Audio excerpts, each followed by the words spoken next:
the internet. Yes. Hi everyone, we're back. Sorry about the technical difficulties, but we were talking about Lion-O and Mumra.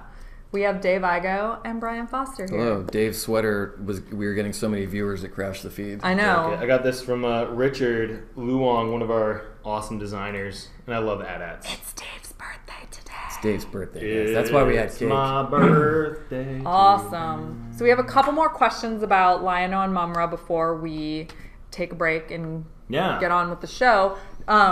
Do you have any plans to use the concept art prints as exclusives to go with the statues? Ooh, we always try to find ways to include or use the art for the piece, whether it's like bottom of the base, Or box box art, or an insert if needed. It's always just like everything we include adds price because it's still something that has to get made in China. We'd rather put as much price into the figure as we can, so it's always kind of like up for discussion. We are working on a print for the Thundercats. Oh, I was going to say with the J. Scott Campbell fairy tale fantasies, they come with like the those exclusives. Yeah, I think those are kind of we always try to go for a sculptural item. I think as kind of that's our top thing, and then a great I don't want to call it backup plan, but an alternative is doing, especially with a guy like J. Scott Campbell who has a great name and who's a huge draw for the piece as well. Like a lot of people that buy fairy tale fantasies pieces are like, I love fantasy or I love J. Scott Campbell, and then there's a huge overlap between the two, so it's always great to offer artists work with as well. I think I smell a dog fart. Oh my god. Sorry. Wow, Dave's not allowed to talk anymore. Weird though, because we have questions for him. Will there be a light up feature for Lion-O? I think you kind of already touched on that. We always try where it makes sense. Yeah, sorry. That's Luna. So... She's stink bombing the place, but yes, we're trying. We're gonna work it. We're trying to work into the exclusive portrait. So the so the light up eyes, mouth open, so it's kind of like the eyes will light up, and I think we're looking potentially to do the same with Chitara as well for the exclusive. So try and get like as we continue the Thundercats, their eyes would light up with the piece. That's awesome. So it's like he's summoning the team, cool. Ooh, I love that. If a sculpted item makes sense, we would do it too, like an alternate sculpted item, but which I guess this is totally. Yeah, but, it is. Well, it's an alternate portrait. That's a sculpted item. Yeah, I meant like sword instead of gun or something. Oh, I get it. Do you ever take fan input into consideration when you're making a statue? Sometimes I'm a guy. Everyone always tells me like, don't go online, don't read feedback, because just like any other industry, there's people who are hypercritical, and I always appreciate listening to that, even if it's really harsh, because there might be a little bit of good truth in that you can apply to the next piece. Right. Sometimes we do listen to feedback and try to incorporate when we can and when it makes sense into certain statues, but overall, I mean, if we're always kind of like waiting for all different kinds of approvals and we never get anything made, just like sometimes I'm not always happy because I'm like, as an artist, you always want to keep pushing things, and there's always things you see, oh man, we should have done this a little differently. But again, going back to what we talked about earlier, sometimes it will hold the whole ship up. You gotta keep the ship moving. It's a long supply chain there. But I do listen to feedback, critical, positive, anything. I always try and like absorb it, and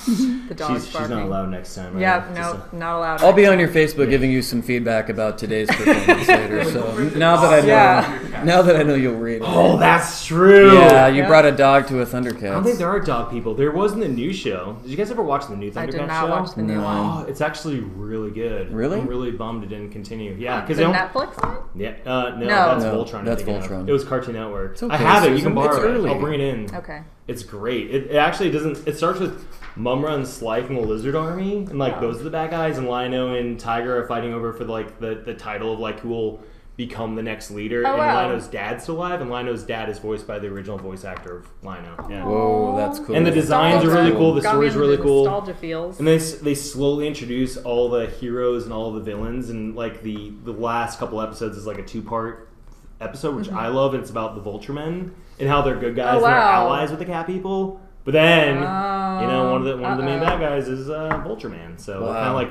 it's a little bit of it's great. It's like it comes before the show. Yeah, I think it's not. So they're separate. It's kind of like a revamp, reboot of the whole thing. Yeah, this guy's a real nerd. Weird. I like it. Where should I work? I don't know. That's awesome. Well, just to have a little bit of information about Lion-O here, he His short link to RSVP for him is sideshow.com/Thundercats. And remember, when you RSVP for something, you are the first to know when it goes available for pre-order, which is tomorrow between noon and 3 p.m. That's March 1st.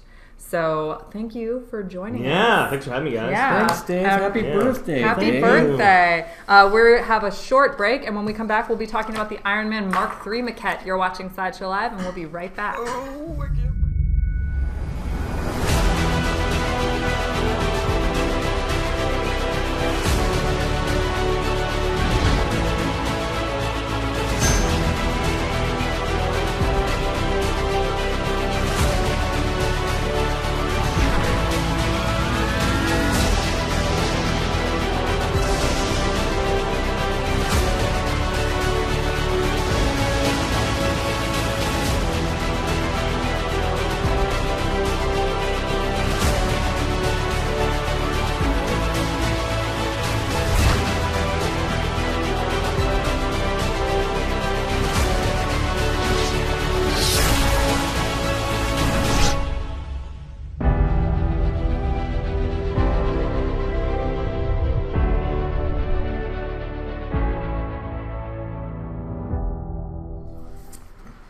I always feel like when there's like Iron Man, I need like my arc reactors to fly somehow.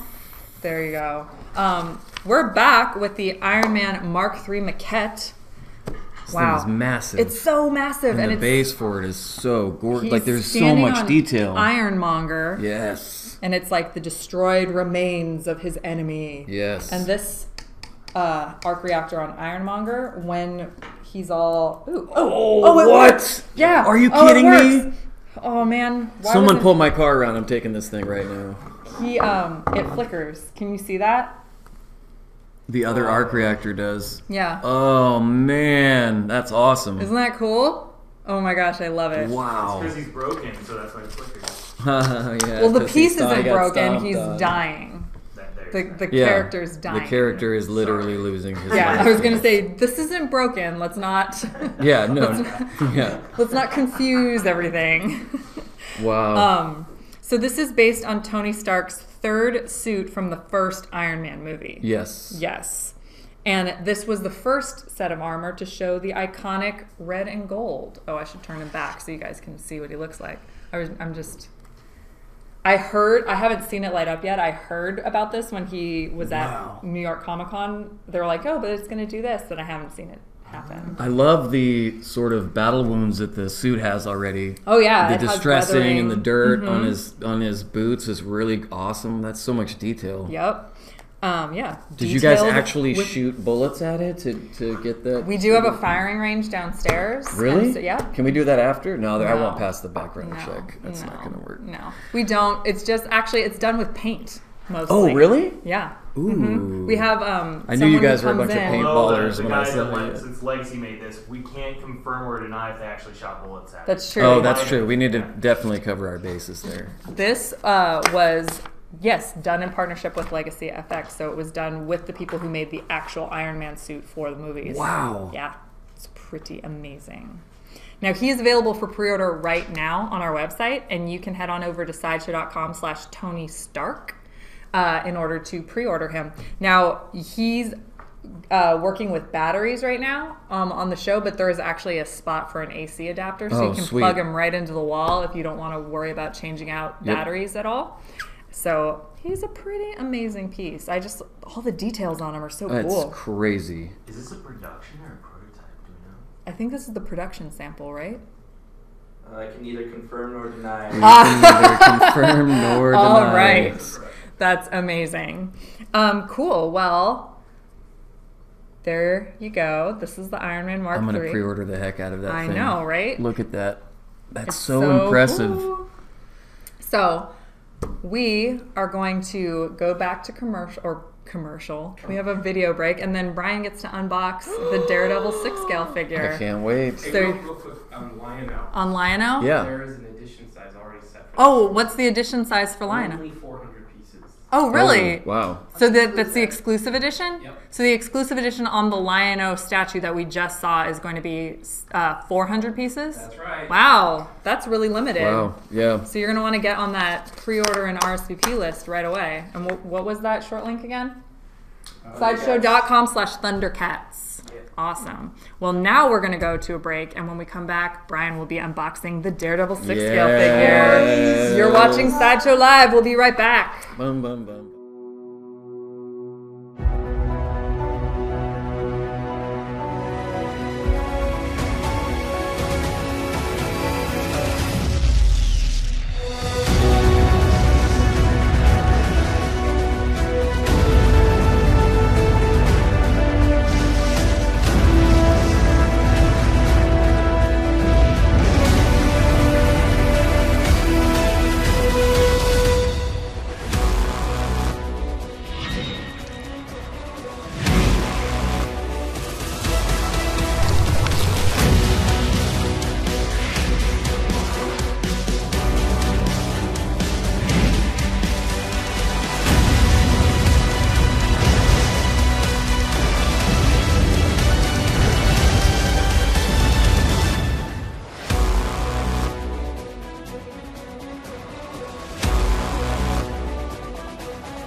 Dun, dun, dun, dun. Dum, dum, dum, dum. So I'm just going to let you get to it. This is Okay. the Sideshow Sixth Scale Figure of Daredevil.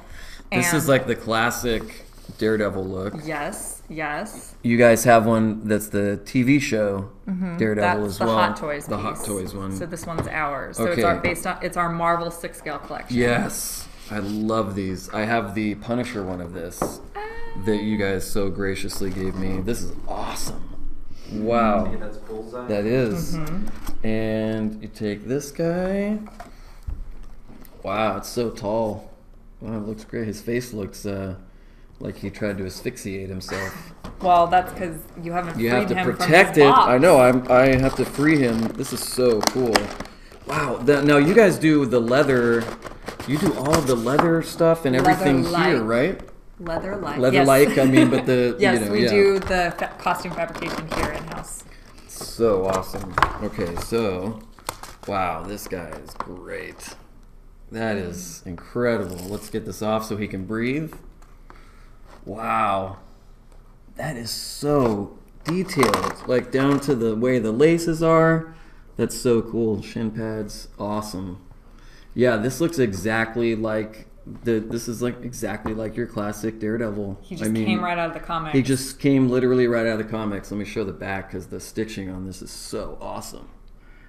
Man, that's cool. Okay, so then beyond that, you have all of your accessories. Let me stand him up Oh, I there. can hold him. He comes with a stand. Oh, yes, there it is. He needs to come into the light. Daredevil needs to catch his light. Yeah, he needs exactly the right lighting. Mm-hmm. He can't tell. He can't tell, but we can. But we want him to look We good. want him to look so good. Okay, here we go. So many things. Look at all the stuff he comes many. with. Should we do this? Do you want to do this? Well, he stands up Oh, pretty yeah, he well does on his stand up pretty own, but well. you can show the stand. So the stand is this awesome design as well. You've got multiple hands for holding multiple weapons, some of which, I mean, come on. How amazing. Everybody knows Yeah. the iconic batons. And then you have the classic, I'm going to knock these out, the classic stick one. There we go. So I'm guessing these can all go in his pockets, right? He can put the double There's ones even, in there. if you look, like you can see that it's split, so he can put two. Like Oh, the sweet. nunchucks in Yeah. there, or the two batons. Yep. So yeah, he's equipped to protect Hell's Kitchen. That is so awesome. And then, yeah, he's got the little whip thing. Yeah, these are so cool. Let's see if we can... What kind of hands is he rocking right now? He's rocking his fist, rocking but he his does clenched have fist. a set of grip hands, a set of angled hands, and a set of gesture hands. Oh, yep, that's awesome. Yep. All right, so we'll put those in there. Yeah, there is two little slots for it. That is so cool. And you can swap those out with the other ones as well. So you could have one in there and then have him. Yep. And just so you guys know, the exclusive on him is the walking stick that turns into a set of billy clubs. Yeah. And that exclusive is almost sold out. So if you're a Daredevil fan and you want this in your collection, you're going to have to head on over to sideshow.com/Hell's Kitchen. And that's where you pre-order that now. That's amazing. Yeah, so it's almost totally gone, but we are giving one of the collector editions away, and that's at sideshow.com/live contest. So whenever we unbox something, we give one away. Wow. It's so impressive. When is this one out for pre-order? Pre-order, and it's starting to ship really soon. Yeah, pretty soon. Yeah, like that's why we have them here now, because this is one of the first ones to come in. I think this is actually an advanced sample. Is it really? Mm-hmm. I've decreased the value by touching it with my cake fingers. Hey, no, I'm kidding. Great. It does. It looks so good.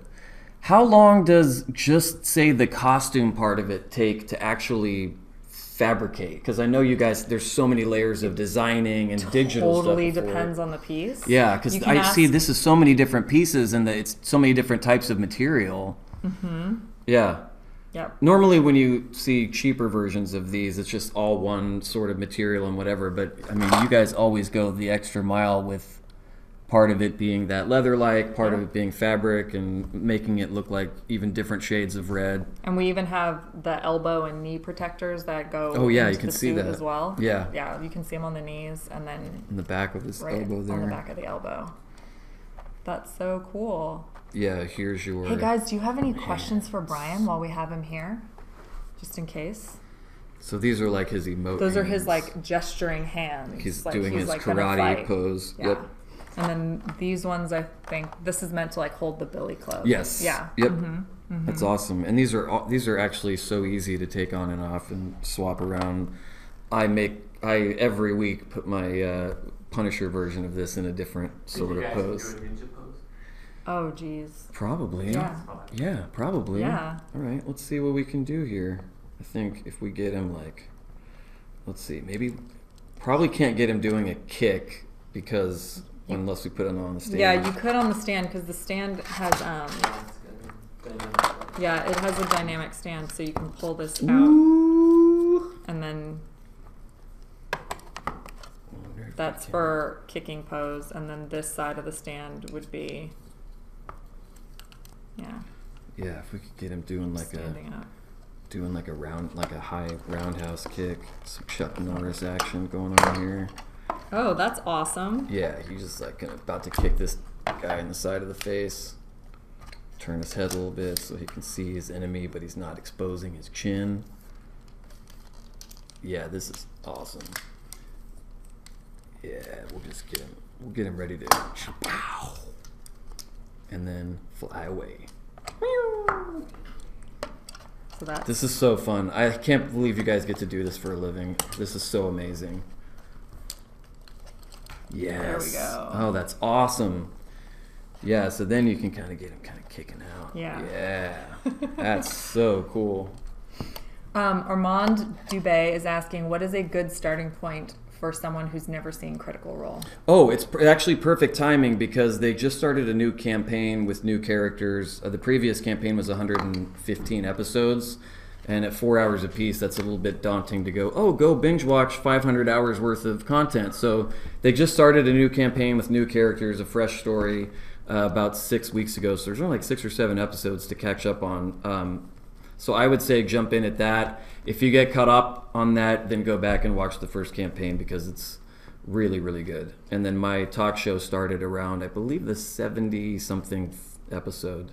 And Rory McHale wants to know, Brian, what do you geek out about personally? Oh, man, that's a long list. I am, comics-wise, I grew up with, like we were talking about earlier, Punisher, Judge Dredd, Daredevil, Ghost Rider, a lot of those. I was obsessed with Thanos when I was a kid. Now he's kind of like, da, da, da. This is when he's done kicking the guy and he's having his celebrate dance. I love the Marvel movies so much. I still read a lot of DC comics, but the Marvel movies really I geek out about. What else? I don't know. I really love RPGs. I geek out about that kind of stuff. I geek out about this stuff a lot, as you know, because I have so many in my house now, and they all fight each other, and I just love it because when you're a kid, you don't necessarily. When I was a kid, we didn't have stuff like this that was this premium and it was this nice and it was this sort of fleshed out version of our heroes to play with and to have. So now that I'm an adult, I'm like, yep, I'm getting all of them. Well, that kind of answers the "what do you collect" question. Yeah, I collect. I have a crazy amount of Punisher stuff. I have every single. I have dog tags, bullets, cards. I have tons and tons of clothes. Terrible knockoff things I found in other countries. I also collect a lot of books, and I also taxidermy my neighborhood squirrels.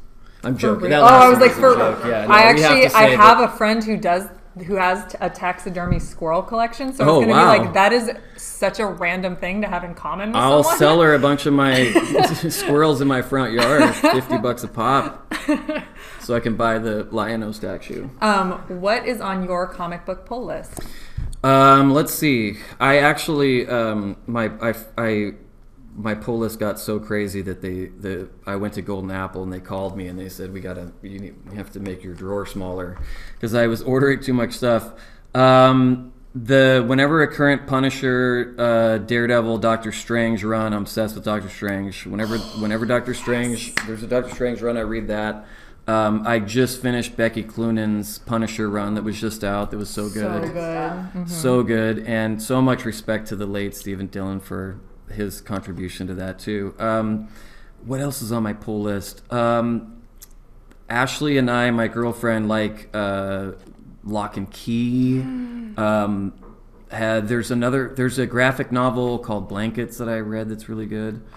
Blankets is one of the best graphic novels of all time. Yeah, my pull list. What else is on there? The Sabrina the Teenage Witch comic adaptation. I get that one. I'm joking. Hey, I get Jughead the Hunger, so... The Vision comic series that was out, did you guys read that? Yes. It's so... That one blew my mind, because I love Vision so much, but that take on... It was just came out in the last year or so, 2 years. That take was amazing. I was dying to get to the comic shop every Wednesday to grab that when that was out. That's amazing. Yeah.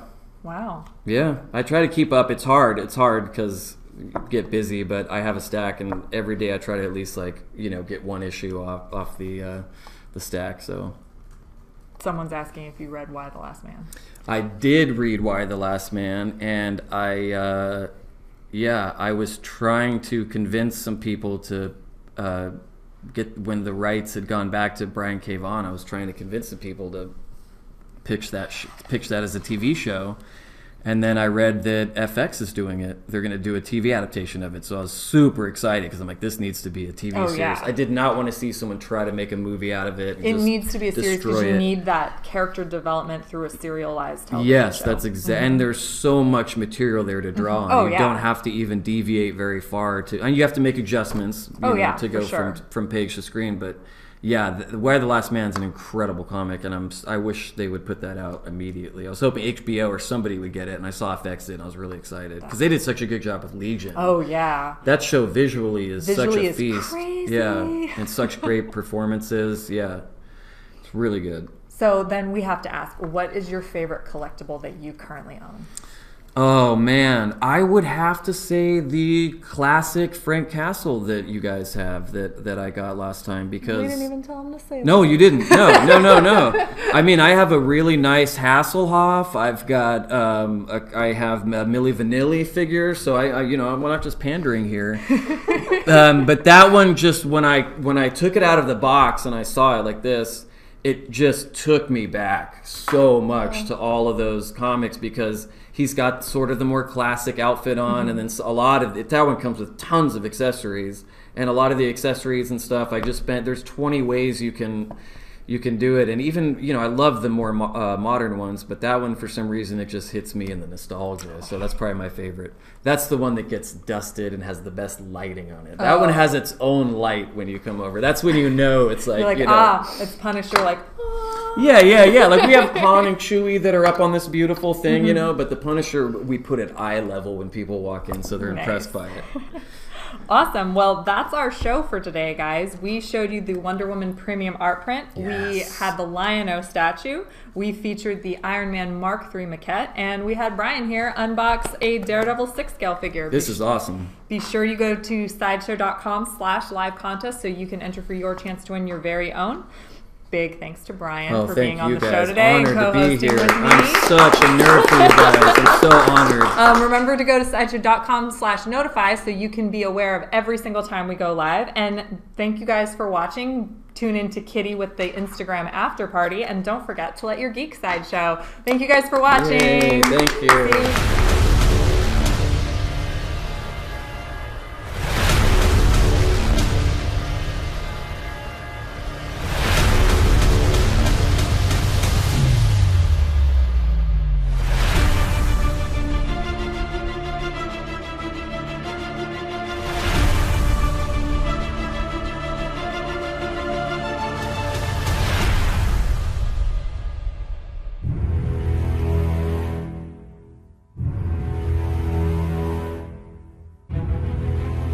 Thanos is one of the darkest characters in the Marvel Universe.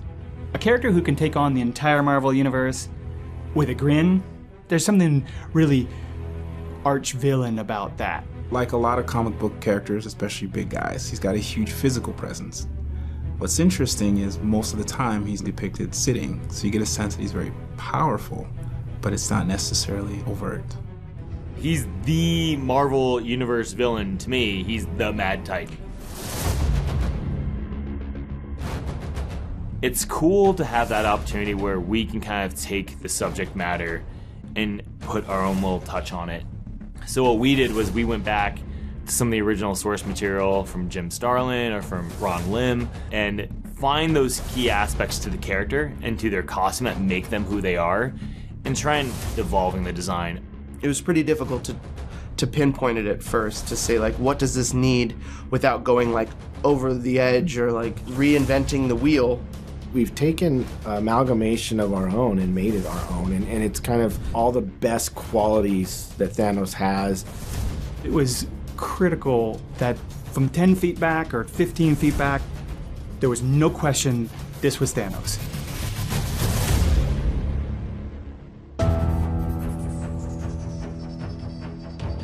The interesting thing about Thanos is he has a long history. So how do you get the density, the sense of history in that one image? There were a couple things that we really wanted to get across in the personality of the piece. One was this regal sense, and that's why we went for throne. But we also wanted him to be really intimidating. We wanted the piece itself to have a presence, and if you had it next to another PF, it would be formidable. In sitting him down, he still feels intimidating, still feels like the huge Mad Titan that he is. You're almost really getting two characters in one with the statue, because it's, you know, you've got Thanos, which is awesome, but the chair is equally as awesome. It's got a lot of complexity and a lot of detail. Not only is this character powerful physically, he's powerful technologically. And so I wanted the throne to represent all of that. I wanted to push the level of color and also bring a cosmic outer galaxy look to this thing. So purplish metallic tone that goes back to his skin. They had to design that entire paint job the same way as we had to design the entire sculpt with all the layers of detail. They had the exact same process to go through. I think everyone involved found something that they didn't know they had, and I think that's what makes it exceptional.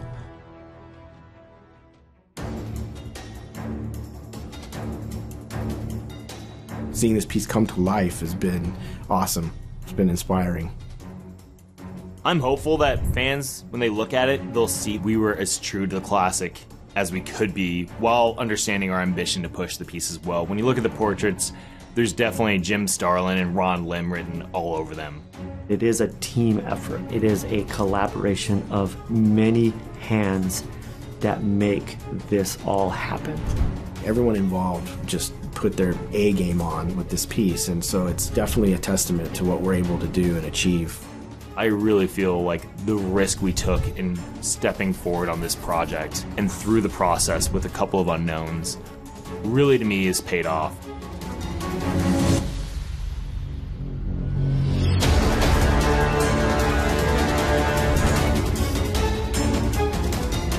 There is a level of service that we have to give to the fans. This was not going to be a project where we cut any corners. All the fans out there know what this guy looks like. They expect a certain quality and look to this character. When people see this piece, I hope that they'll see Thanos in a new way.